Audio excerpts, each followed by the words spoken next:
This is Gregory Shelton with Historic Living, Modern World.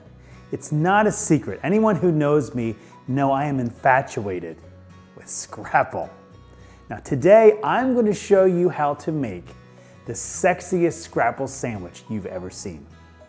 In our area of the East Coast, Scrapple is almost an anomaly for some people. I was raised with it. I ate it all the time. My mother made it incredibly.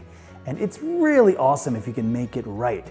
Now Scrapple started showing its face in the 1600s. So German settlers came over, they interacted with the Indians, they took their maize or corn, made cornmeal out of it, mixed it together with the extras from a pig, and created an amazing Scrapple. And it is something to behold if it's made right. And today I'm going to show you how to make it perfectly. Okay, when making a great sandwich, and again, we don't make good sandwiches, we make great sandwiches. The way to do that is great ingredients, great execution like anything else. We're going to use standard Rappa Scrapple, which is our area Scrapple. It was raised in the Pennsylvania area. It's really good. Use the Scrapple that you like. We're going to use a very nice aged cheddar, an English cheddar. It's going to really give you a nice flavor. It's going to meld good with the beer. Something I always use, which is brioche buns for all my sandwiches. They're delicious. They're almost a cake-like, little tiny hint of sugar. Really great.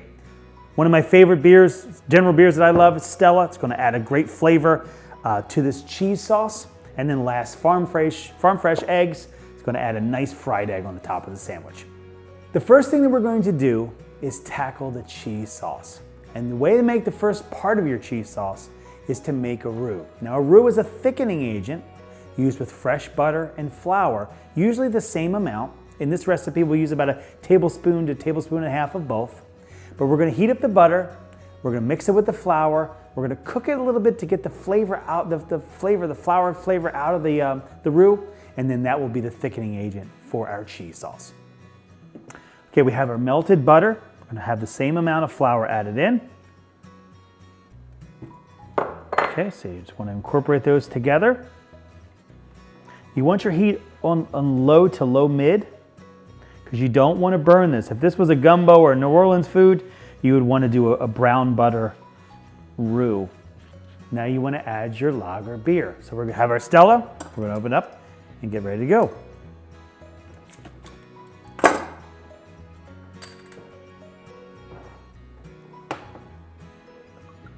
So we're going to use about a quarter cup here. Okay, beer in with the roux.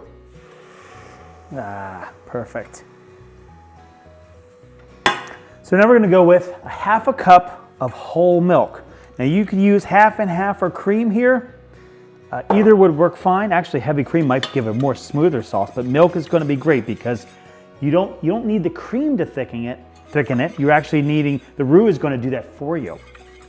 Actually, if you're looking from the cooking world, what you're really doing here without the nutmeg is you're making a French sauce called a bechamel sauce. It's a very similar simple white sauce. It's usually based on almost all your standard sauces.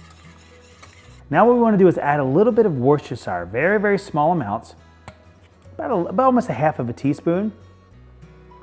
Okay, and then you want to add a nice half a teaspoon of your standard mustard. You can use either a standard grain mustard, a whole grain mustard. I'm using Dijon because I like the fact that there's white wine in it. Oh, it smells, oh man, that smells good. This is going to go insanely well with the aged cheddar. That's an English cheddar. It's a really high-end cheese. It's going to make this thing really kind of ballsy, which I think is really going to make this sandwich really kick. Okay, so you want to go now with your basic salt and pepper, as in anything. I'm going to use a little bit more than about 2 pinches of salt. And then we're going to go I would say about 1/8 of a teaspoon of black pepper. Then the other part of this that makes this kick, again we're trying to kick, is a dash of cayenne pepper. Not too much, just enough to make it kick. Okay, wow, perfect. Oh, it smells good. This smells great. Now all we need to do is add our cheese. We're going to add our aged cheddar. For this sauce, you're really going to need about, I would say about 1.5 cups of shredded cheddar.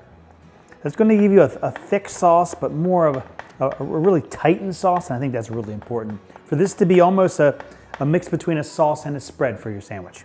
You want this to slowly start to melt down. All right, so now's the time for the star of the show, the Scrapple. Use your trusty Japanese knife, as I swear by. Try your best to get them the same thickness. Whenever you want to really caramelize something and get a crust, a light dredging or a dusting of flour is exactly how you do it.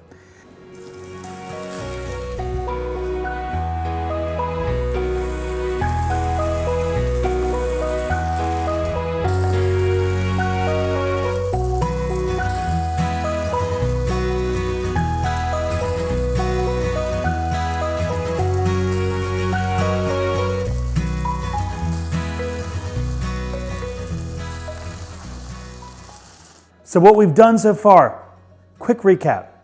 Cooked our beautiful scrapple. We toasted our buns, brioche buns, 2 beautifully fried eggs, and we made an amazing sauce. It's a cheese sauce for the top of this sandwich. So let's get this thing rocking. Got a top and a bottom. We're gonna use 2 pieces. Scrapple. Nice hefty sandwich. We're gonna go under over easy egg.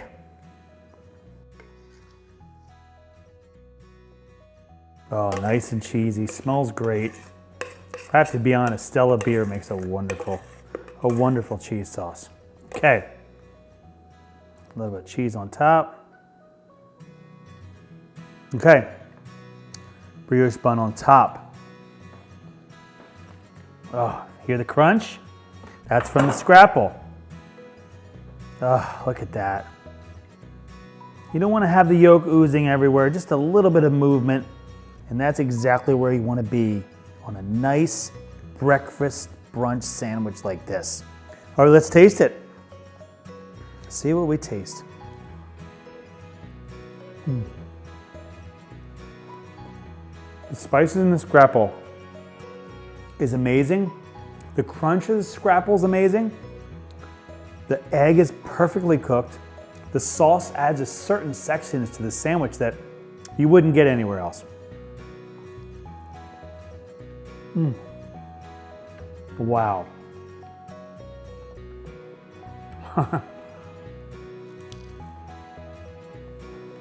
This is Gregory Shelton with Historic Living, Modern World, reminding you whenever you try to do something, always make sure you work to move people.